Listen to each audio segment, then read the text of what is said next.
Welcome to Miata Madness Part 4, Day 4. It's Thursday.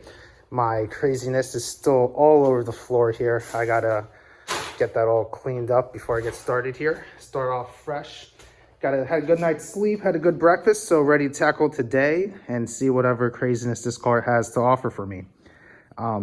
So instead of calling it a plan, let's call it goals. What do I have planned for today?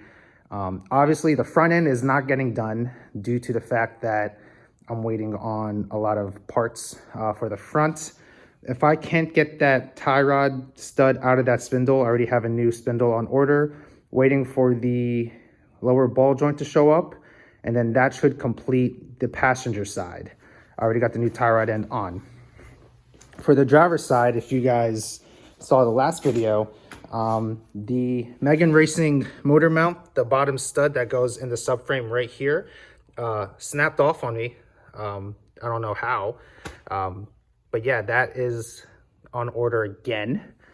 And also need a new control arm because one, the bolt holding the ball joint in was really stuck, and then the control arm decided it didn't want to release this bushing even though I had heated it up and done some other things to get that out.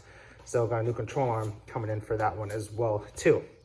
So I'm going to try to get the front as buttoned up as possible that I can get it to, with me waiting on parts. And then I'm moving on to the rear to get those bushings started.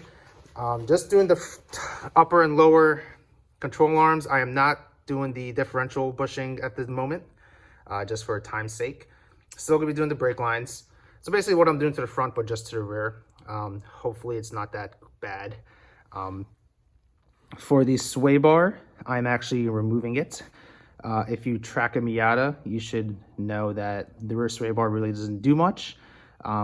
Also by softening up the rear, you get a little bit more turn in, which is great for, cornering and whatnot. So that's going to come off, but I do have new front end links for the front at least. All of this is going to be gone.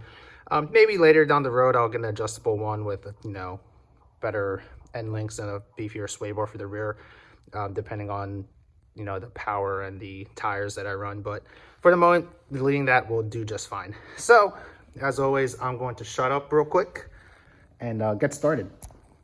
So I just spent the better part of this morning fighting an issue I may or may not have. As you know, I ordered new bearings for the car thinking that it needed bearings, especially in the rear. The front seemed okay, but the rears seemed like they had some play. The axle nuts are very seized to the axle and the hub. I was starting to see if I can cut away at it, get some penetrating fluid in there. No amount of heat and my impact can get this thing to budge. But upon further inspection, I think the bearing itself is fine. The reason why I was kind of suspect of it was there was a lot of side-to-side deflection on the wheel when I was shaking it. And come to find out, I don't think I can do it with two hands, but I think it's actually the bushings causing all the deflection. These lower control arms and even this top one, when you move it side to side, the whole spindle itself actually, or the upright, whatever you want to call it, actually moves left to right. So I'm starting to think that the bearing itself might be okay. While driving it, I never got any weird noises. So as of right now, I'm going to send it, not do the bearing. Unfortunately, I can't even remove this to get, the whole upright out. So I'm gonna have to work on the car for this bushing. But I think we should be okay back here. When I do go to get the differential bushings out, I'm probably gonna have to just probably take this one out, slide it down, and that should give me enough clearance to pull the axle out. Worst case, I'll have to drop the lower control arm and just pull the whole upright out. But yeah, that I guess is good news or bad news, whatever you want to call it. I have the new bearing in for the rear right here. I have them here. But yeah, just for time's sake, I'm going to just get the bushings done and test out my theory. So I will update you in a little bit. So today's been going oddly smoothly. I don't even know if that's grammatically correct, but anyway, coming back here, Where we last left off, I'm still banking on hoping that it was the bushings causing the deflection that I was getting on the wheel. And if that's the case, then we can kind of send this for a while. I am eventually going to need to get a new axle. That is that boot back there is starting to tear. I don't think it's clicking or anything right now, so again, we're going to send it for now. If and when that time comes, getting a new axle, I'm probably going to have to get the new axle and source a new upright if I can't get this out. So with that said, that's going to be a costly repair, or whatever you want to call it. And maybe at that point, that's when I'll do the diff bushings, just get it all knocked out at once. So currently what we got going on, this top portion here is already done. So the bushings in here, bushings, got the stainless line here. I got the rear camber bolt out. What's going on back here is the camber bolt is actually seized inside of the bushing, so I actually can't get it out. The bolts themselves actually snapped. This is the only time I was actually okay with the bolts snapping, but they're kind of stuck. So I'm actually gonna hold off on this side for right now and start working on the other side. My dad has a Sawzall that I can borrow, and I'm gonna go ahead and use that to cut the bushing from inside here, or cut the bolt, and just cut both sides, and that should fall right out. And then I'll just hammer out, remove the bushing, and then I have the new camber caster bolts that are gonna go on. I'm gonna continue and remove the rest of the sway bar and not run it for this car. But yeah, I'm gonna go ahead and kind of clean up this side, kind of gather everything, put everything in order, and then move on to the passenger side. And then after that, I think that's gonna be it for today, because once I get that part torn down and done to this point, I'm assuming, unless the other side is easier or doesn't give me as much problems and the caster bolts come out, I might be able to get it all done. But I'm just gonna assume that it's gonna be somewhat of the same deal where one of these bolts are gonna get stuck. But we'll see. But let me go ahead and put the phone down and continue on. Here is the dinky little rear sway bar that the Miata has.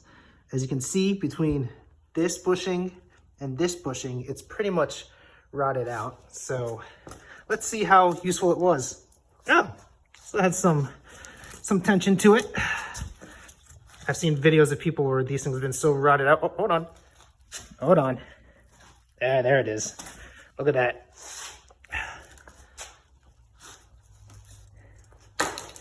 Yeah, sway bar. And just like that, day 4 is all done. The fronts, like I said, are pretty much set up to receive the new parts around to get here. Actually, the ball joints still show up, so this one got the ball joint. I had to order a new control arm for the other side. As you know, that one got trashed. The rears are pretty much in the same spot or same condition. The upper control arms had the new bushings already on. The rears, I had them halfway off. Those camber caster bolts in the back are just seized, so stuck, super stuck. So this side I didn't even bother trying to, muscle out. On this side, I got one bolt out, and then the one closest to the front of the car, that one is actually still in. I know the lighting sucks, I'm sorry, but just, it's in there. So yeah, this is where we're at. So once the parts show up, literally just start throwing it in. For these camber caster bolts that are stuck, my dad's gonna drop me off a Sawzall, and I'm gonna just chop them off. Oh, in other news, all the brake lines are on. So that one's on. The one on the other side is on over here. Bam. And the fronts were on as well too. So that's good news. Brake lines are on at least. And even had time to clean up my mess. I know it's still a mess, but all the tools are back in the toolbox at least. But yeah, that is day 4 of Miata Madness. Tomorrow, hopefully, I'll have the rear, pretty much, hopefully, if I can get the rears done tomorrow, that'll be great. I'm not waiting on any parts currently, knock on wood. So if I can get the rears, those control arms down, get the bushings in, and button everything up, the rear technically will be done, and that'll be great. And then I'll be happy. And then just have to wait on the front. And then other than that, the only other things I just want to do is just the fluids. I got to put a cat on the car for class purposes. And yeah, put the seat back in. So yeah, I'll tell you guys about the seat later, but yeah, put the seat back in. But yeah, thanks for watching. This is day 4. See you guys tomorrow.